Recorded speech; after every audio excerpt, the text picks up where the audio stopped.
Hello friends, welcome back to my channel. তো আজ অনেক দিন পরে আমি রান্না করছি আর কি। তো এখানে আজকে দেখো ডিম রান্না করছি। তো এখানে ডিমগুলো সিদ্ধ করে নিয়েছি আর আলু দিয়ে করব, আলুটা আলাদা সিদ্ধ করব। এখন ডিমগুলো লবণ হলুদ মেখে ডিমগুলোকে এখন ভেজে নিচ্ছি।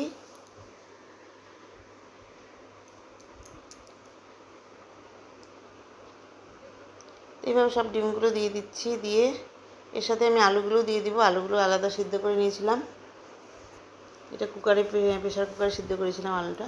তো এখন ডিম আর আলুটাকে একসাথে ভেজে নিচ্ছি। ডিমের সাথে আলু দিয়ে একবারে সিদ্ধ করি না, কারণ কি ডিমটা ধুয়ে নিই, তবু তো কেন জানি ভালো লাগে না, ওই আর কি। তখন এখন দেখো একসাথে ভেজে নিচ্ছি ডিম আর আলুটাকে।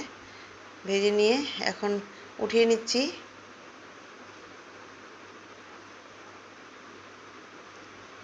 তো আমার এটা ঘরোয়া রান্না, সেরকম কিছু একটা রেসিপি না, তো ওই আর কি। তো তেলের মধ্যে আমি তেজপাতা দিয়ে দিলাম আর এখন একটু মেথি দিয়ে দিচ্ছি, মেথি সম্বারা দিয়ে নিয়ে এখন এর মধ্যে পেঁয়াজ দিয়ে দিলাম। তো পেঁয়াজটাকে এখন ভেজে নিচ্ছি আর এখানে টমেটো দিয়ে দিলাম।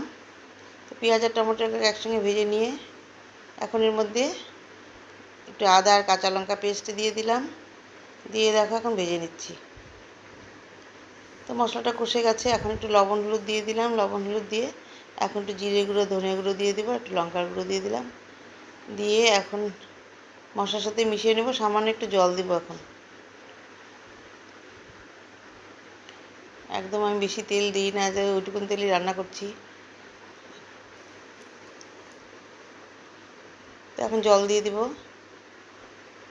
তো জল দিয়ে এখন দেখো মশলাটাকে আমি একটু মিশিয়ে নিচ্ছি আর এইভাবে একটু সেদ্ধ করে নিচ্ছি। তো মশলাটা কষে গেলে আমি এখানে এখন আলুগুলোকে আগে দিয়ে দিলাম। আলুগুলোকে দিয়ে আবার মশলার সাথে কষিয়ে নেব। আর আমার গরম জল করানো আছে, এখন আমি এর মধ্যে গরম জল দিয়ে দেব।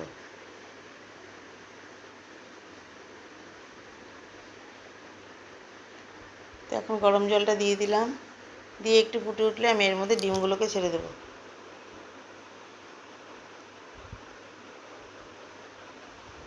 এখানে আমি এলাচ দারচিনি কিছুই দিইনি।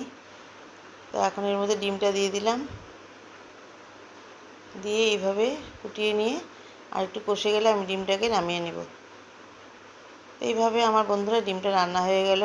তো নতুন বন্ধুরা তোমরা যদি দেখে থাকো প্লিজ একটু কমেন্টস করবে, পুরনো বন্ধুরাও কমেন্টস করবে। আমি সবারটা দেখি, কিন্তু অনেক সময় আমি বাইরে থাকি, তো ওই জন্য একটু অনেক সময় আমার কমেন্টস করতে দেরি হয়। তো তোমাদের সবারটাই আমি বসে বসে দেখি।